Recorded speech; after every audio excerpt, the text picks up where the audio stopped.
right, part number 3. This will be the last one. So we left off at number 6. The idea of rocket propulsion is an example of Newton's third law. So now we're on number 7. The blank velocity of a projectile is considered to be constant. So we talked about this earlier. Here's the projectile. We got inertia going that way, gravity going that way. Which one of those two is considered to be constant, doesn't change? Well, it's going to be that guy up there, that forward inertia. That one's considered to be constant. Gravity constantly keeps speeding us up as we go. That changes. So which direction is that inertia going? Well, it's going horizontally, right? So it's the horizontal acceleration or horizontal velocity that is considered to be constant. It's not this one, which is going up and down. That's vertical, all right? Vertical acceleration, that you're speeding up as you fall, all right? Number 8, an object in free fall is considered to be what? D, weightless. So that's like these guys out here in orbit. They're in free fall, so they feel weightless. Same thing you feel when you're at Cedar Point if you ride on a roller coaster. Is that as you fall, you're like, oh, all of a sudden you're like, and you feel weightless. You feel like you don't have any weight. You still have all the mass that you normally do, but you can't feel gravity, so you feel weightless, without weight, without a sense of gravity pulling on you. Even though, remember, gravity is still pulling on you, but you're falling and you don't have anything to push up against. Number 9, blank is reached when air resistance and acceleration due to gravity are equal. So as an object's falling, as air resistance pushes back up on that, when those two forces are equal, right, then we reach B, terminal velocity. Terminal velocity, that's as fast as you're going to get going. When a person jumps out of an airplane, if you go skydiving someday, I'm not ever going to do that. I don't feel any need to jump out of a perfectly good airplane. But some people love to do it. Right? But how long does it take you to get to terminal velocity? About 6 seconds, give or take a little bit. So when you jump out of the airplane, you're going to go faster, faster, faster, faster, faster, faster. And once you get 6 seconds, that's as fast as you're going to go. All right? And if you flatten yourself out, then you can slow yourself down. If you narrow yourself down up, then you'll go even faster. All right? Number 10. Which of the following does not affect the amount of air resistance that acts on an object? And that is A, mass. Mass does not affect it. Right? Whether you drop an elephant or a penny from a height, they will both accelerate at the same speed until they get to that terminal velocity. Once they get to that, once air resistance starts pushing up with the same force as their mass, all right, once it hits that, then they'll stop accelerating. But otherwise, everything falls at the same rate.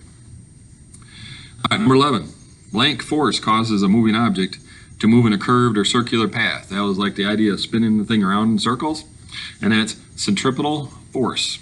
Right? Centripetal force is what causes the moving object to go on a circular path. That would be like the string that holds that object going in a circle. Number 12, the vertical acceleration of a projectile. Oh, remember, this was horizontal. There's vertical. So what's the vertical one? Oh, it's that. Oop, yeah, there it is. Gravity. Gravity is the vertical acceleration. 13, the kick of a rifle illustrates Newton's which law? So remember, that, on a rifle, if I shoot, the one force causes the bullet to go that way. The other force causes the gun to come this way. Those are on opposite objects. So that's action-reaction force.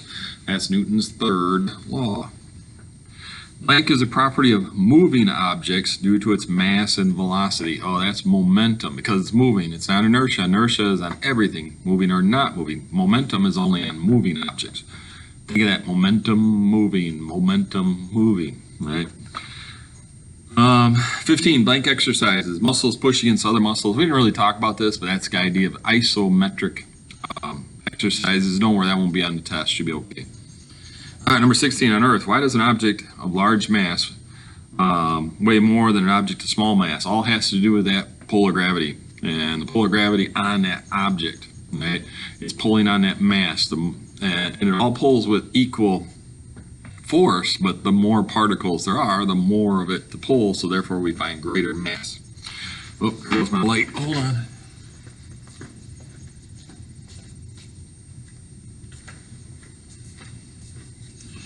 All right, number 17, almost done. Number 17, explain why gravity does not cause a falling object of large mass to accelerate at a faster rate than a falling object of smaller mass.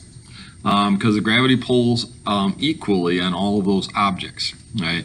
It's pulling the same amount because it's pulling with the same amount of force, right? Then everything falls at the same rate until air resistance pushing up equals that mass, then it ends up, that's its maximum velocity.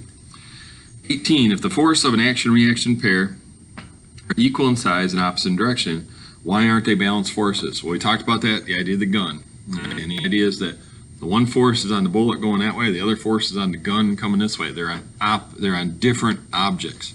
Versus a balanced force, and that's a tug of war, both teams are exerting a force on that single one rope, the same objects. So the same object, balanced force. Different objects, action-reaction force. 19. A spaceship orbiting the Earth is held in its orbit by Earth's gravity, yet astronauts in space are said to be weightless. Why is that? What are they doing when they're going around this orbit? Remember, they're in free fall. That's what they're doing. They're free falling. All because of that forward inertia and downward gravity gives us that curved path. Last question. Explain why a marble moves in a straight line as it rolls across the table, but follows a curved path once it rolls off the end. So you got this ball rolling across the table. Once it goes off the table, all of a sudden it does this and goes down. What was holding it up against gravity when it was on the table? The table. The table's pushing up on that marble, keeping it.